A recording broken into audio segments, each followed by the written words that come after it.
E não demorou muito, não. Não demorou muito, não. Um ano e pouco depois, a gente estava vivendo um momento difícil na nossa vida.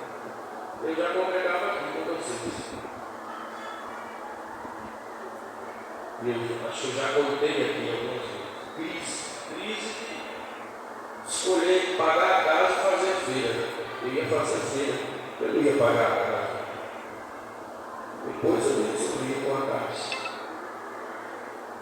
Nesse nível assim.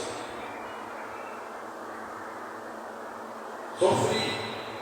Não tinha nada quando ela engravidou, foi um menino. Mas demorou tudo. Glória a Deus.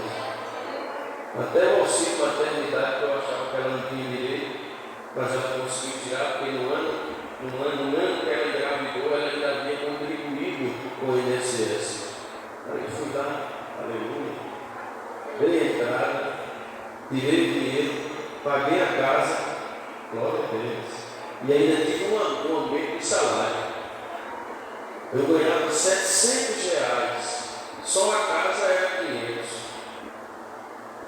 Ela deixou de trabalhar, ela ganhava o dobro, e eu ganhava na época, há 10 anos atrás, R$700 era alguma coisa. Hoje, ela ganhava o dobro do meu salário. E a gente vivia bem, confortável, pagava as contas, não tinha apito. Até que eu disse ao meu patrão: olha, eu não vou trabalhar na campo não. Tem dinheiro para pagar as contas. Tinha recebido uma outra proposta, acho que eu me lembro que foi no Poço Albuquerque, e naquela época eles já pagavam 1.200. Eu digo: opa, eu vou para lá. Fiz a entrevista, ia começar a trabalhar, aí fui lá entregar o trabalho. Aí ele disse assim: não, eu não posso me perder, eu vou cobrir esse salário, e agora eu fico. Mas eu me angustiei. E todos nós nos angustiamos no meio de uma crise. Você olhar para o armário da sua casa vazio, irmãos, tem coisas que esse jovem não sabe o que é isso. Mas a minha maior alegria, irmão, chegar da feira, arrumar o armário e sentar na frente de Deus e dizer assim: aleluia. Até o culto é diferente do dia que eu faço a feira.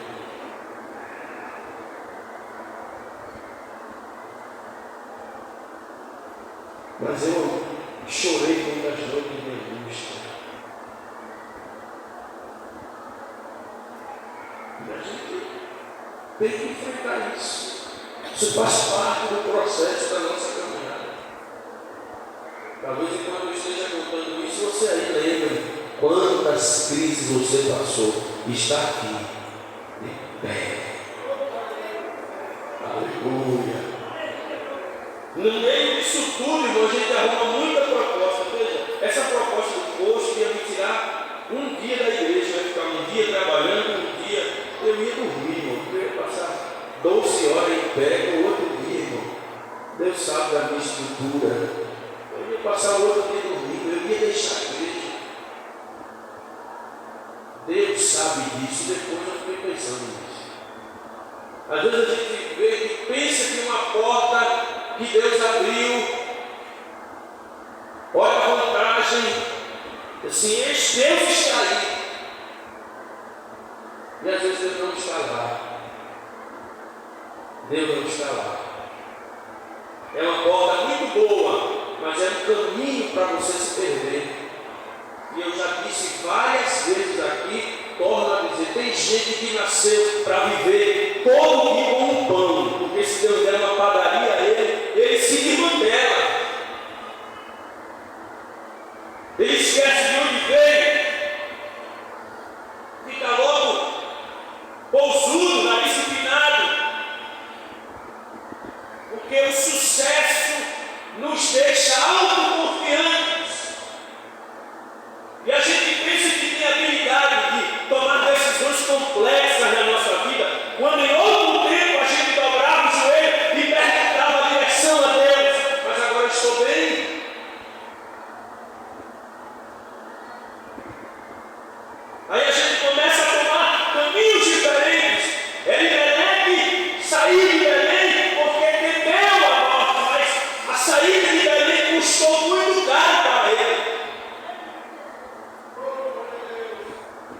Porque lá em Moabe, ele morreu ali. Ele morreu longe da sua casa. Os seus filhos contraíram casamento com mulheres de outra nação. Claro que lá na frente, Ruth, que era uma moabita, ela vai se converter. Mas a lei era clara.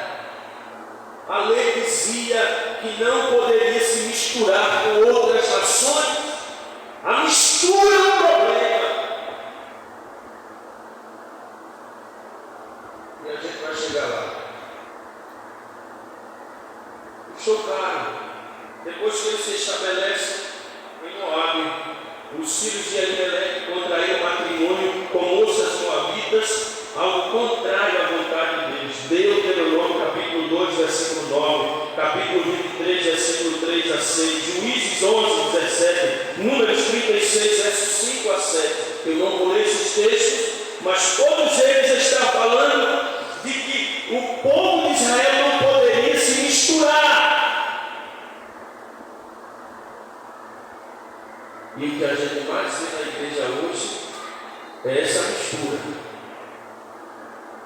Tem muitos pais que estão abrindo mão dos seus valores, e a moça chega em casa com um rapaz não crente, e a conversa é melhor que seja na minha casa do que pelas esquinas. Você perdeu a autoridade. A verdade é essa. Não é outra coisa, me desculpe, porque eu tenho 2 filhos que ainda vão crescer, e eu já oro a Deus para Ele me ajudar. Mas como não? É melhor aqui em casa que eu estou vendo. Olha com isso, irmão. Isso é um sinal que você não está ensinando a Bíblia na sua casa. É que você perdeu a autoridade, abriu mão, afrouxou a rédea. Uma menina de 12, 15, 16 anos dizendo que não, porque o rapaz é bonito e eu estou apaixonado. Olha com isso. A mesma coisa é o rapaz. Quando está com 15 anos, nasce um bigodezinho na cara dele, aí ele já se sente muito grande, é homem. Homem. Não paga uma conta. Mas já começa a namorar com uma varoa, que nem varoa é. E aí a mãe, o pai, leva para tudo que é lado, e paga lanche, paga presente, minha nora. Vai para lá, irmão, para com isso. Isso é casamento misto, é mistura, vai ter um prejuízo grande.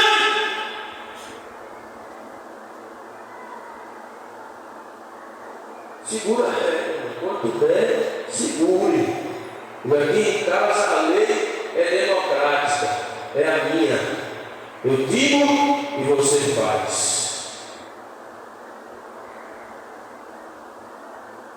Quem diz amém?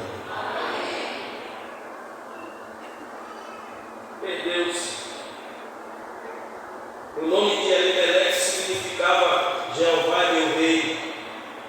O nome de seus filhos, Malom e Quilion, respectivamente, significava adoentado e definhamento. Que nome difícil. Que personalidade difícil. Agora, claro, eu digo isso com os pais. Há um tempo, que os filhos crescem, se tornam de maiores, e eles se tornam muito irredutíveis. Por mais que haja conselho, às vezes eles, se fosse em outro tempo, a gente dizia a eles assim: você quer fazer o que quer, sai de casa, vá viver a sua vida onde você quiser. Mas se a gente for dizer isso, a gente está sendo muito mal.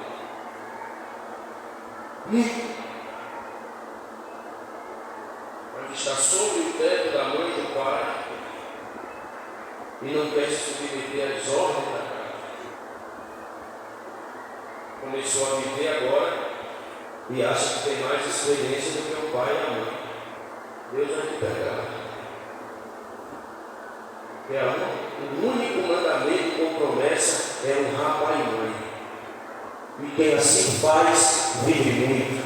Porque a promessa é: honra teu pai e tua mãe, para que se prolongue os teus dias na terra. Se você está desonrando seu pai e sua mãe, se cuide, porque você pode estar encurtando os seus dias, a sua caminhada. Então, em Moab eles enfrentaram doença e morte, se misturaram, seus filhos adoeceram, morreram naquele país. Isso foi o que sobrou para aquela família que estava fora da vontade de Deus: miséria, sofrimento e morte. Quando as adversidades batem em nossa porta, o caminho é confiar em Deus. Infelizmente, não temos paciência para isso, para esperar na providência divina. Ao menor sinal de crise, logo tomamos decisões precipitadas, aumentando ainda mais o problema. Mas o que sobrou da família de Elimeleque foi Noemi, uma velha amargurada. Ela, depois que voltou para Belém, o texto diz que ela pediu que chamassem a de Mara.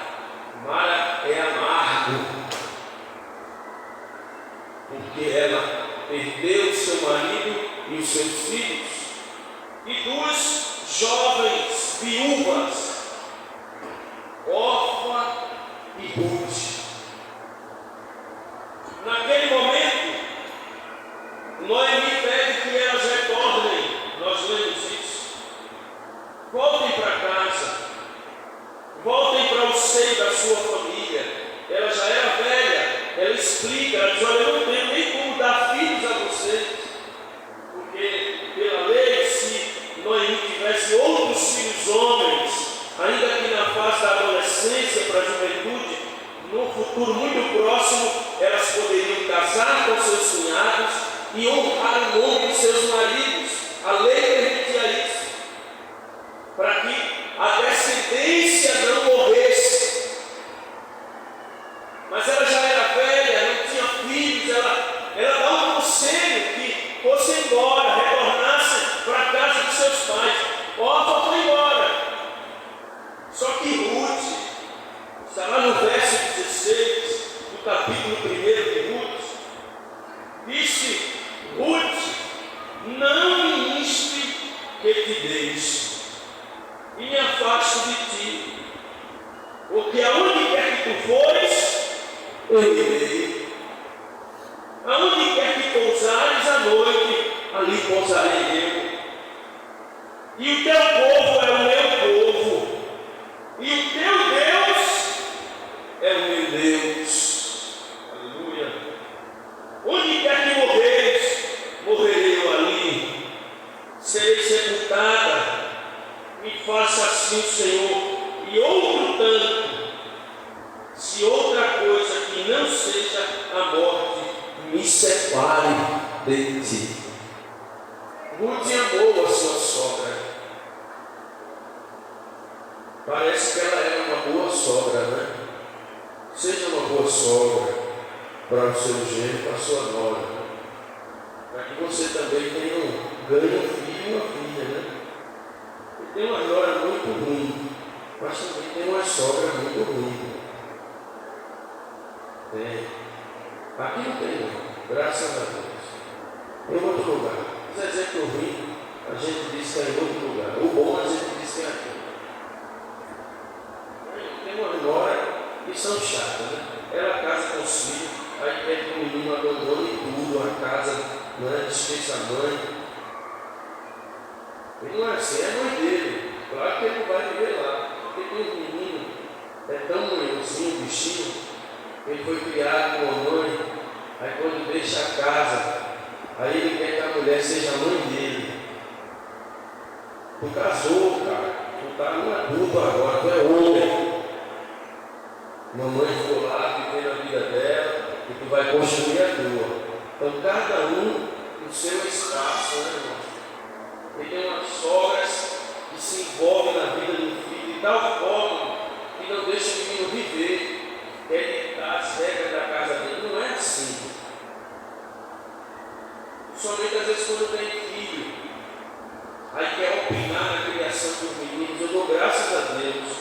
A minha sogra morou comigo 2 vezes, mas eu nunca repreendi um filho meu para ela tirar uma autoridade minha. E olha que o menino corria para ela, principalmente no Rodolfinho. Benjamin não foi que morou com ela, mas o Rodolfinho morou 2 vezes, né? Só que viveu conosco em 2 momentos.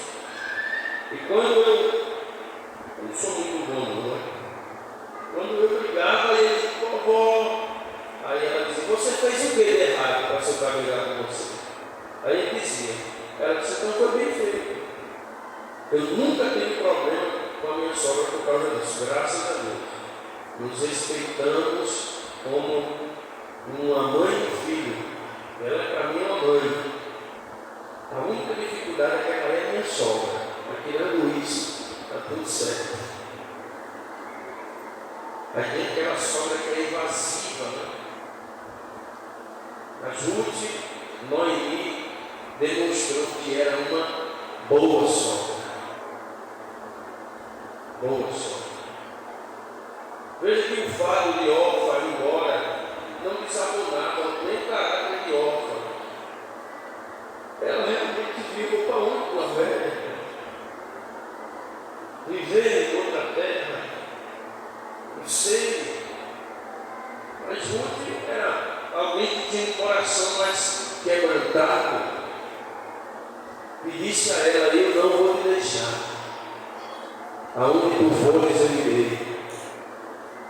Onde tu colocares o teu pé, eu estarei ali. Aí ela diz uma coisa que é muito profunda. O teu Deus é o meu Deus. Deus gostou disso. Deus gostou disso. O teu Deus é o meu Deus e teu povo é o meu povo. Aí eu disse, agora eu vou trilhar um caminho diferente para elas. Noemi descobriu ou soube que em Belém as coisas voltaram a frutificar. A casa do pão passou a ter pão. E ela resolveu voltar para o centro da vontade de Deus. Glória a Deus. De longe, essa foi a decisão mais acertada de Noemi. Se tiver de morrer, eu morro lá, na minha terra, no meu lugar, na minha casa. E ela voltou para aquele lugar, retornou para o seio da sua família. Ela saiu de casa com seu esposo, seus filhos, para viver em uma terra que não era sua. E ela retorna para a sua casa, sozinha, vazia de bens materiais, sem o aconchego da sua casa, sem o aconchego da sua família, sem o amor e o carinho do seu marido, sem a convivência dos seus amados filhos, que enterrar um filho quebra uma regra natural da vida. Filhos nasceram para enterrarem os pais. É assim, a lógica é essa. Ela voltou sozinha e amargurada. Que problema é sair do centro da vontade de Deus, sem nada, e ainda com uma angústia profunda. Está no versículo 20, ela disse, porém, ela lhes dizia, não me chamareis mais Noemi, chamai-me Mara, porque grande amargura me tem dado o Todo-Poderoso. Ela se tornou uma mulher amarga, mas mesmo no meio dessa aflição, ela decidiu voltar. Ela voltou sem os seus bens materiais, ela voltou com a família incompleta, mas Belém era o lugar da sua restauração.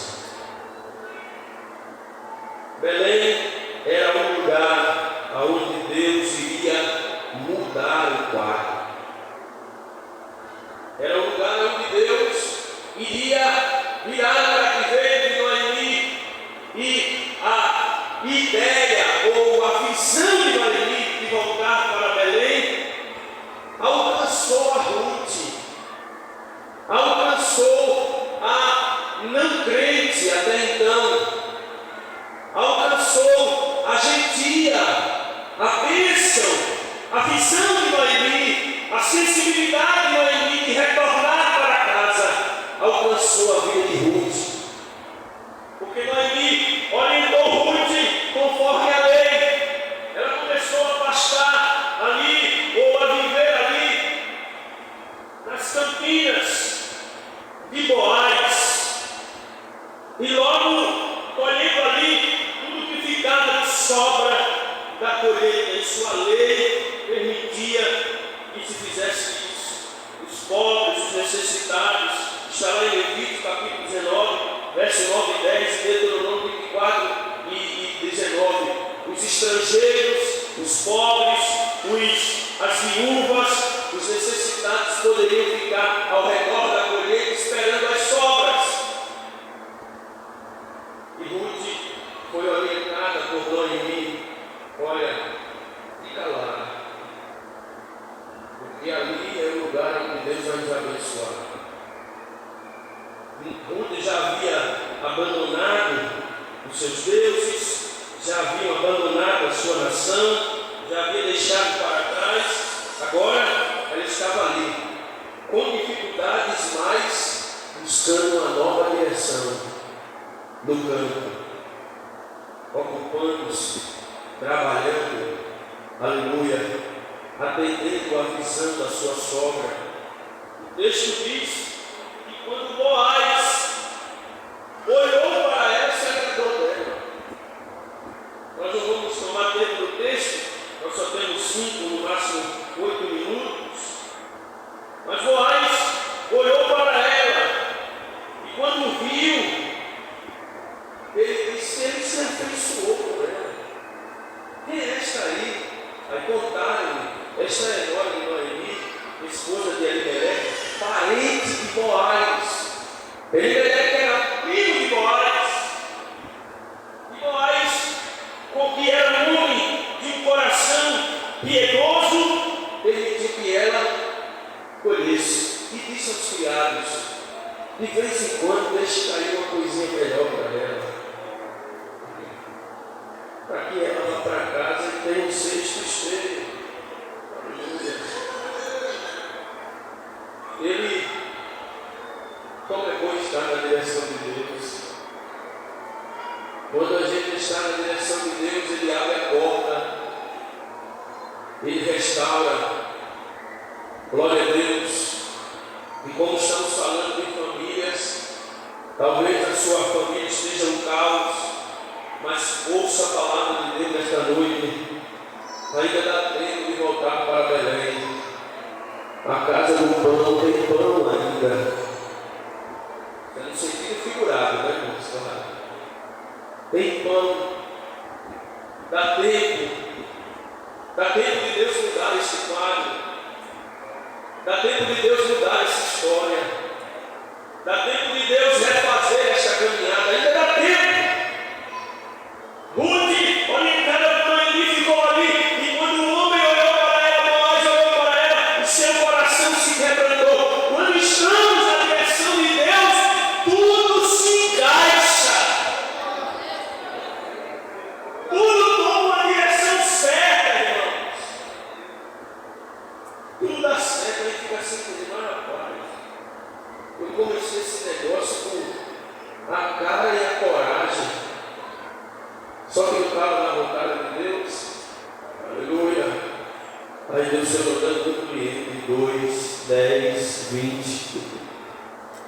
Aleluia. Quando estamos na vontade de Deus, o marido bravo fica manso, manso, manso. Não é crente, crente anda na palavra, sem excesso, mas com prudência. Aí Deus avança o marido, aleluia. Ele começa a abrir a mão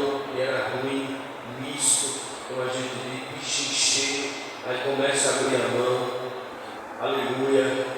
Daqui a pouco não ia nem para a igreja, começa a ir no olho culto. Tudo isso quando a gente começa a estar no caminho de Deus. O filho rebelde vai sendo logo quebrado. Deus coloca aí na mão, da sua mão, quebradinho, você está certo. Começa a cuidar tudo. Começa a entrar no rumo, quando estamos no centro da vontade de Deus. Quando o culto chegou em casa, Noemi disse: filha, este homem gosta de ti. Noemi conhecia a palavra. Ela conhecia a lei. A lei era a palavra. Sem um jeito da gente mudar de vida. Ele é o parente remidor. Como ele gostou de ti? Se junta as moças de sua casa. Quando ele for deitar, deita-te aos seus pés. Tem uma explicação para isso, mas depois, em outro momento, a gente fala. Depois que ele estiver alegre, a colheita foi boa, a safra foi boa, ele está festejando com os seus funcionários, tem comida, tem pão, tem vinho, ele vai se alegrar. E quando estiver próximo a dormir, deita-lhe nos pés dele. Ela seguiu categoricamente o que Noemi estava lhe dirigindo. E o texto sagrado diz que quando perto da meia-noite, o homem já alegre, ela faz o que a sua sogra diz, e ele se espantou. Boaz era um homem de caráter, ele não queria defamá-la. O que é que está fazendo aqui, minha filha? E ela começa a falar, de maneira que ele disse: olha, fica-te aqui. Amanhã pela manhã tu vai embora. Sai no horário que ninguém te veja, para que teu nome não seja defamado. Aleluia, eu serei teu parente remidor. A história vai nos dizer que havia um outro, e na linhagem, pela linha da família, ele deveria remi-la. Mas ele disse: se ele não quiser remir, eu faço uma aliança contigo.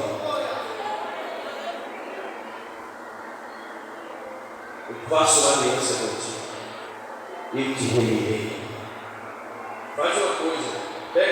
Pega a minha capa, junta tudo que tiver aí e leva para casa. Para a tua sogra se animar com o mantimento que eu estou mandando. E quando ela chega em casa, conta tudo que a sogra disse uma coisa que a gente sempre ouve os irmãos citarem. Está no capítulo 3 de Ruth. E o versículo 18, então disse ela: sossega, minha filha, até que saibas como irá o caso, porque aquele homem, ela fala de Boaz, não descansará até que conclua hoje este negócio. Oh, irmãos, é bom estar no centro da vontade de Deus. Noemi entendeu que Boaz iria remi-la, iria restituir os seus bens, e ele fez isso. Ele convocou os anciãos da cidade, e como prometeu a Ruth, ele chama o seu parente, ele chama o texto, chama de um fulano. Está no capítulo 4, versículo 1, ele chama de um fulano. E diante dos anciãos ele pergunta, conta o caos a ela, porque a lei dizia que o parente remidor tinha que ter um preço para pagar a dívida, se houvesse dívida, tinha que querer pagar a dívida e tinha que ter legitimidade para fazer ser de fato um parente. Um parente que a Bíblia chama de um fulano, não tem o nome dele, não quis, ele não tinha dinheiro, ele estava ocupado com o negócio, ele não queria se envolver com aquilo, mas Deus, que dirige o seu povo, que traça o caminho, que nunca nos deixa, que ainda que a situação esteja em crise, Ele nos dirige quando estamos diante de sua vontade, quando nos humilhamos, quando entendemos o seu caminho. Olha, então tudo bem, eu quero que os anciãos de toda a cidade sirvam de testemunha que ele não quer, mas eu a remirei. Eu serei este parente. Irmãos, quando estamos no centro da vontade de Deus, até uma gentia entra na genealogia de Cristo, assim como Ruth entrou. O texto diz que Boaz remiu aquela família, casou-se com ela, teve um filho chamado Obed, e esse filho foi o pai de Jessé, que foi o pai de Davi. Ruth era uma gentia da terra de Moabe e entrou na linhagem de Cristo. Está lá na genealogia da casa de Ruth, gerou o filho de Davi, de Jessé, Davi, o rei, a quem Jesus é chamado de filho de Davi. Então, que Deus nos ajude, irmãos, a entender o centro da vontade de Deus e a viver nele. Amém? E quando estamos diante da vontade de Deus, Ele restaura a nossa oração. E o intuito desses estudos é que ao final deles você tenha uma família restituída, um casamento melhor, uma família solidificada. E se este é o alvo da sua oração, fique tranquilo, o Deus de Noemi é o seu Deus. Amém? O Deus de Noemi é o nosso Deus, e é o Deus que restaura também a nossa casa. Aleluia! Na sua ótica, na sua visão, talvez seja impossível de Deus fazer isto, mas Deus tem os seus caminhos e os seus métodos. Aleluia! Deus tem os seus caminhos. Você talvez não saiba como Deus fará, mas chegará um tempo de você retornar a Belém e ter a sua casa restituída e ter a sua vida restaurada, a sua casa restaurada, porque Deus tem os seus caminhos. Diga bem por isso e creia nisso. Hoje você talvez esteja enfrentando um momento de dor, mas chegará um tempo, glória a Deus, diz o Senhor nesta noite, que Deus, aleluia, aleluia, restituirá aquilo que foi perdido, em nome de Jesus. Vamos de pé.